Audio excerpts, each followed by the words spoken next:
Bismillahirrahmanirrahim.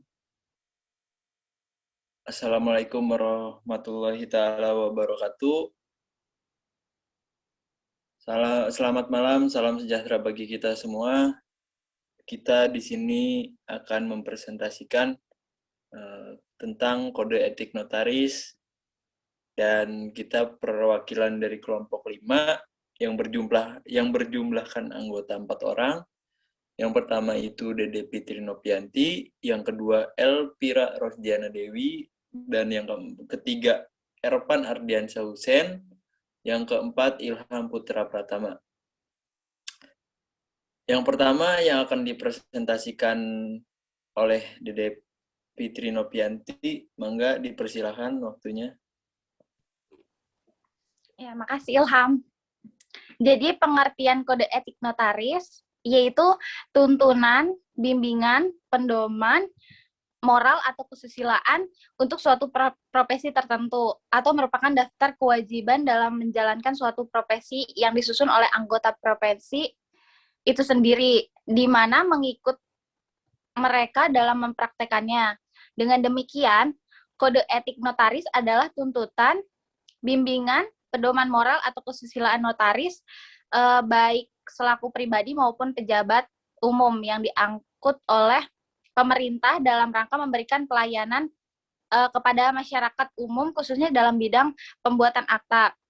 Adapun kode etik notaris menurut Abdul Qadir Muhammad yaitu meliputi yang pertama etika kepribadian notaris sebagai pejabat umum maupun sebagai profesional. Kemudian etika melakukan tugas jabatan. Yang ketiga, etika pelayanan terhadap klien. Dan yang terakhir, etika hubungan sesama rekan notaris. Selanjutnya akan dibacakan oleh Elvira. Kewajiban dan larangan notaris. Kewajiban notaris bagaimana diatur dalam pasal 3 Kode Etik Notaris. Pertama, memiliki akhlak dan kepribadian yang baik. Kedua, menghormati dan menjunjung tinggi martabat kantor notaris. Ketiga, menjaga dan mempertahankan kehormatan asosiasi. Keempat, bersikap jujur, independen, tidak memihak, dapat dipercaya, dan penuh tanggung jawab berdasarkan peraturan perundang-undangan dan isi sumpah jabatan notaris. Larangan notaris. Larangan etika bagi notaris diatur dalam pasal 4 Kode Etik Notaris tahun 2015. Pertama, memiliki lebih dari satu kantor, yaitu kantor cabang atau kantor perwakilan. Yang kedua, mendirikan papan nama atau tulisan bertuliskan kantor notaris atau notaris di luar kantor. Yang ketiga, untuk mendapatkan klien, notaris bisa bekerja sama dengan biro jasa, orang atau badan hukum yang bertindak sebagai perantara. Yang keempat, penandatanganan akta yang proses pembuatannya telah disiapkan oleh pihak lain. Selanjutnya akan dibacakan oleh Ervan. Pelanggaran terhadap kode etik notaris.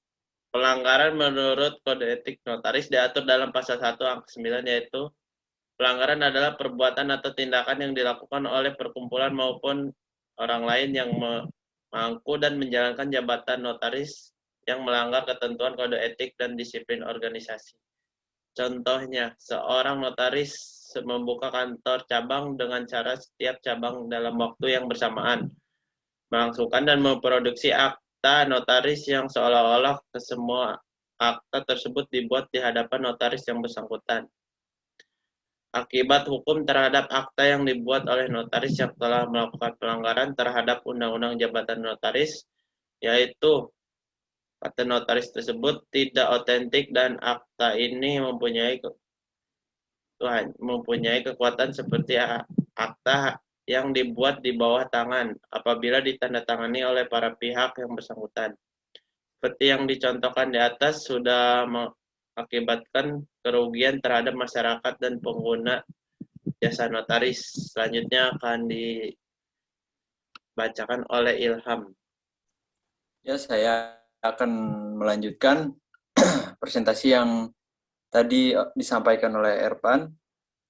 Yang saya presentasikan yaitu sanksi dalam kode etik tercantum dalam pasal 6. Yang pertama, sanksi yang sanksi yang dikenakan terhadap anggota yang melakukan pelanggaran kode etik dapat berupa yang pertama teguran, peringatan, skorsing atau pemecatan sementara dari keanggotaan perkumpulan. Yang keempat, NZFing atau pemecatan dari keanggotaan perkumpulan. Pemberhentian dengan tidak hormat dari keanggotaan perkumpulan.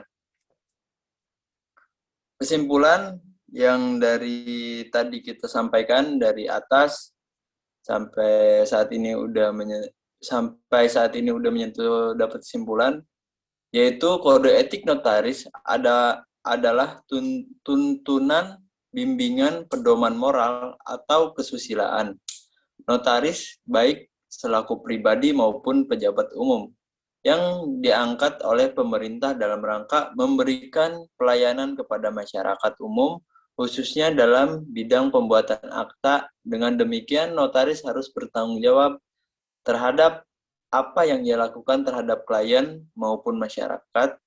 Kewajiban maupun larangan yang ada merupakan petunjuk moral dan aturan tingkah laku yang ditetapkan bersama oleh anggota notaris dan menjadi kewajiban bersama oleh seluruh anggota notaris dalam mewujudkan masyarakat yang tertib.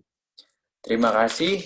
Mungkin sekian presentasi dari kelompok 5 dengan tema kode etik notaris. Mohon maaf bila ada kata-kata yang salah. Billahi taufiq wal hidayah. Wassalamualaikum warahmatullahi taala wabarakatuh. Selamat malam.